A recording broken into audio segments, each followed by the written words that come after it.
अब गोदी पत्रकार जो हैं वो विपक्ष के प्रवक्ताओं को गाली देने लगे हैं।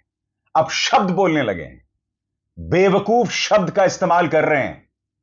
दोस्तों, बेवकूफ शब्द जो है ना वो असंसदीय है, अनपार्लियामेंट्री है। और इस शब्द का इस्तेमाल अंबानी के न्यूज चैनल की गोदी पत्रकार ने किया है। यहां दो चीजें सामने दिखाई देती हैं। पहले, बेवकूफ शब्द का इस्तेमाल। दूसरा, पिछड़ी जाति के होने पर ताना। मैं फिर आपसे पूछना चाहता हूं, भूल जाइए शालीनता की हदें, भूल जाइए कि ये जो गोदी पत्रकार है कभी भी किसी भारतीय जनता पार्टी प्रवक्ता को बेवकूफ नहीं कहेगी, उनकी जाति पर ताना नहीं मारेगी। मगर ये इसे लगता है कि ये सब करके वो बच जाएंगी, बच जाएंगी। सबसे बड़ी बात है, यानी कि आप कुछ भी कह लें, आप पर कोई गाज नहीं गिरने वाली है। मैं फिर कहना चाहता हूं, अगर किसी एंकर ने भाजपा के प्रवक्ता को बेवकूफ कह दिया होता तो अब तक उन्हें प्राइम टाइम से हटा दिया गया होता। डिबेट में आगे जाकर ये जो पापा की परी हैं वो ये भी कहती हैं कि भाई मैं मुसलमान हूं और मैं इसका विक्टिम कार्ड नहीं खेलती हूं। अरे भाई, आप क्यों खेलेंगे? आप तो भाजपा की गोद में बैठी हुई हैं, गोदी पत्रकार हैं आप।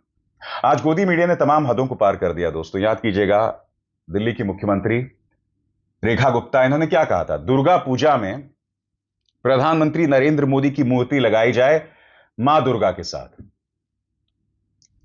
गोदी मीडिया से डिफेंड कर रहा है। कंचना यादव ने ही एबीपी न्यूज की एक डिबेट में उनसे कहा कि भाई मां दुर्गा के साथ तो महिषासुर हैं।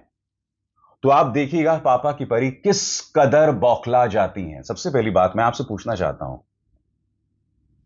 दुर्गा पूजा एक धार्मिक आयोजन है, उसमें राजनीति की कोई जगह नहीं है। मगर गोदी मीडिया एंकर्स उसे जायज ठहराने के लिए देखिए क्या तर्क दे रहे हैं। सबसे बड़ी बात दोस्तों, ये जो गोदी मीडिया एंकर्स हैं ना, ये भारतीय जनता पार्टी के हर वाजिब गैर वाजिब बात को जायज ठहराते हैं। आपको याद है दोस्तों, ये क्लिप वायरल हो रहा था जिसमें कथित तौर पर गौरव भाटिया बगैर पजामा के बैठे हुए। बाद में गौरव भाटिया ने कहा कि मैंने शॉर्ट्स पहना हुआ था। अब मैं नहीं जानता हूं इसमें कौन सा उन्होंने शॉर्ट्स पहना हुआ है, क्योंकि जैसे ही कैमरा उन पर आता है तो वो अपने आप को छुपाने लगते हैं। अब कैसा शॉर्ट्स है वो वही बताएं। खैर, मैं इस पे नहीं पढ़ना चाहता हूं। चलिए गौरव भाटिया, मैं आपकी बात को मान लेता हूं। अब डिबेट में विपक्ष के तमाम प्रवक्ता गौरव भाटिया पर प्रहार कर रहे हैं, मगर आप देखिएगा तकलीफ किसको हो रही है। गौरव भाटिया तो बुरी तरह से दिखाई दे रहे हैं कि उनके चेहरे की रंगत उड़ गई है, मगर आप देखिएगा कि गोदी मीडिया एंकर्स उसे जायज ठहराने की कोशिश कर रहे हैं।